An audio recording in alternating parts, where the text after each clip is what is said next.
जी sir. जी sir. Okay sir. Okay sir. हवलदार, जी सर। वो शिवा की जमानत हो गई है। ठीक है सर। उसको बाहर लेकर आओ। ठीक है सर।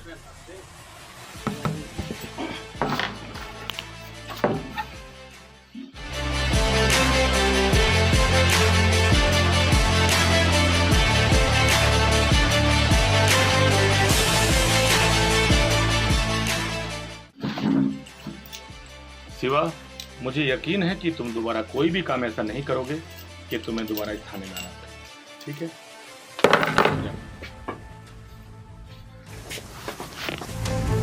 सर, आपको क्या लगता है शिवा सुधरेगा?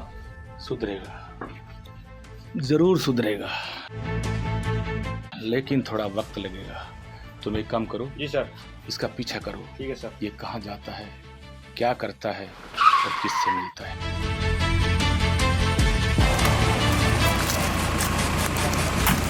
शिवा भाई, शिवा भाई,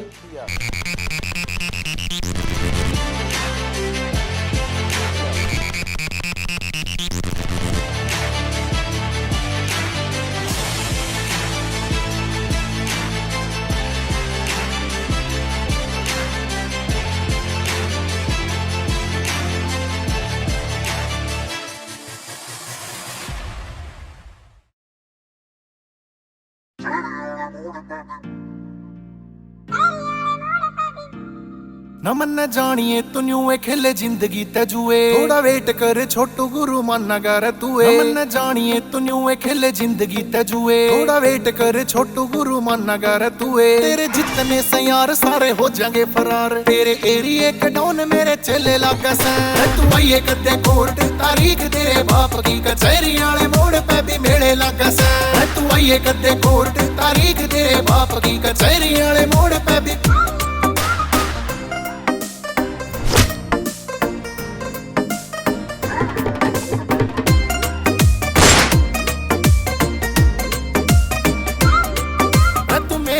खुद की औकात ना बतावे अरे तुम्हारे अजाबे खम्मा मेरा नाम कौन आयावे अरे तुम मेरे आगे खुद की औकात ना बतावे अरे तुम्हारे अजाबे खम्मा मेरा नाम कौन आयावे न्यूए बनता ना नाम विके ठाडे करे कम तेरे जिससे कई मन देख भागे से तू आइए कदे कोर्ट तारीख तेरे बाप की कचहरी वाले मोड़ पे भी मेले लागे से तू आइए कदे कोर्ट तारीख तेरे बाप की कचहरी वाले मोड़ पे भी मेले लागे से